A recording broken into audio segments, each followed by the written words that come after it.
பிரதோஷத்தை முன்னிட்டு தேனியில் அருள்மிகு ஸ்ரீ ரத்னாம்பிகை உடனுரை சமேத ஸ்ரீ தேவராஜ லிங்கேஸ்வரர் திருக்கோயிலில் சிவபெருமானுக்கு சிறப்பு அபிஷேகம் அலங்கார ஆராதனை நடைபெற்றது. தேனி அருகே சுக்கோடான்பட்டியில் அமைந்துள்ளது அருள்மிகு ஸ்ரீ ரத்னாம்பிகை உடனுரை சமேத ஸ்ரீ தேவராஜ லிங்கேஸ்வரர் திருக்கோயில். இந்த திருக்கோயிலில் பிரதோஷ தினத்தை முன்னிட்டு லிங்க வடிவில் காட்சி தரும் சிவபெருமானுக்கும் நந்தி பகவானுக்கும் பால், தயிர், சந்தனம், இளநீர் உள்ளிட்ட அபிஷேக பொருட்கள் கொண்டு சிறப்பாக அபிஷேகம் நடைபெற்றது. அதனைத் தொடர்ந்து சிவபெருமானுக்கும் நந்தி பகவானுக்கும் வஸ்திரம் கட்டி வண்ண மலர் மாலைகளால் சிறப்பாக அலங்கரிக்கப்பட்டு பொதுமக்களுக்கு காட்சி தந்தனர்.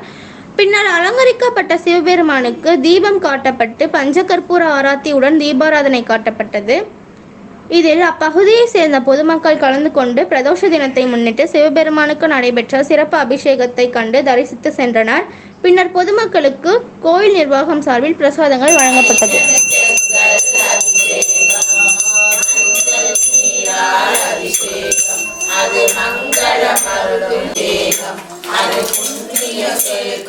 அபிஷேகம் பன்னீர் அபிஷேகம் பாண்டதற்கு பழமொழி புண்ணியம் சீமாவால் அபிஷேகம் அது அபயம் அளித்திடும் அபிஷேகம் மாவால் அபிஷேகம் பாண்டதற்கு அபிஷேகம் பக்தியுடனே வந்தோமையா அபிஷேகம் அபிஷேகம் அபிஷேகம் ஐயனுக்கெங்கள் அபிஷேகம் பஞ்சாமிர்த அபிஷேகம். ஓம் சிவாய நமஹ, ஓம் விஷ்ணவே நமஹ, ஓம்